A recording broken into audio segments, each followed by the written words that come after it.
Hoşgörü kültürünün en iyi örneğini gösteren Türkler, tarihsel süreç içerisinde aynı sofrayı, aynı sokağı paylaştığı ve en küçük bir ayrım yapmayı ayıp saydığı Ermeniler tarafından tarihte eşine rastlanmamış katliamlara ve iftiralara maruz kalmıştır.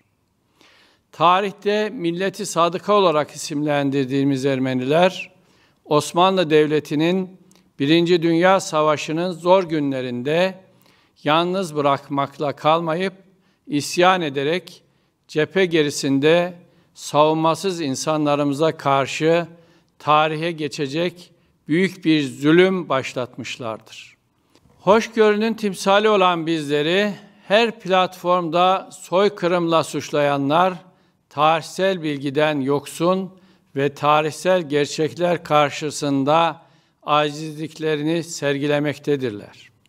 Bu acizliklerini her yıl Nisan ayında daha da fütursuzca göstermektedirler.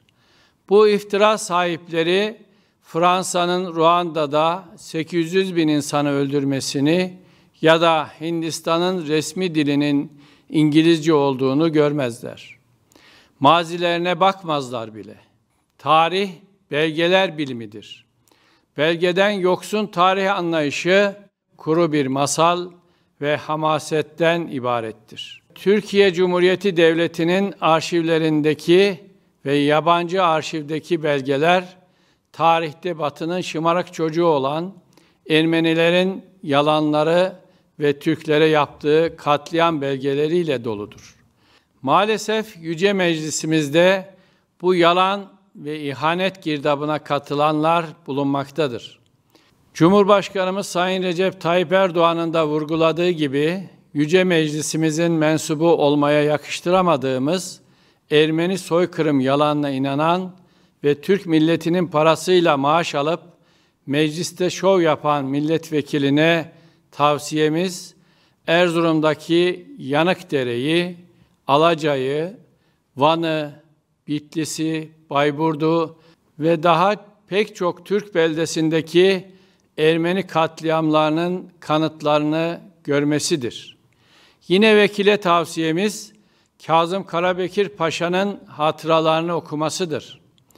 Kazım Karabekir Paşa Erzurum'a girdiğinde Ermeni mezalimini şu sözleriyle anlatır. Erzurum'a o kadar yaklaştım ki artık insanların dişlerini görecek kadar yakınlarındayım. Gülerek beni karşılıyorlar. Biraz daha yaklaştığımda orada bir gayri tabilik hissettim. Bu insanların hiçbiri kımıldamıyorlardı. Daha yaklaştığımda ızdırapla gördüm ki her biri canlı canlı kazığa oturtulmuştu. Izdıraptan yüzleri kasılmıştı. Gülmüyorlardı.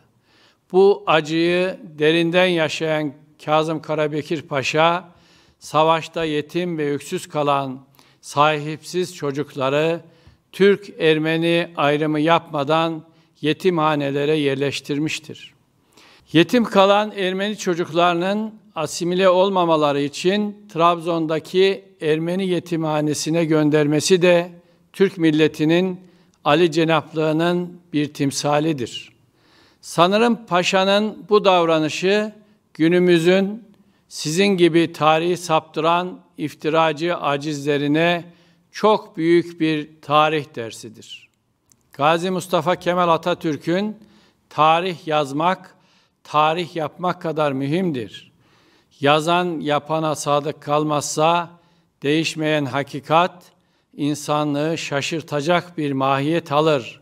Sözlerini bir kere daha hatırlatarak tarih boyunca dünyanın farklı köşelerinde soykırıma uğramış bütün insanların ve Türk halklarının aziz ruhlarını saygıyla anıyoruz.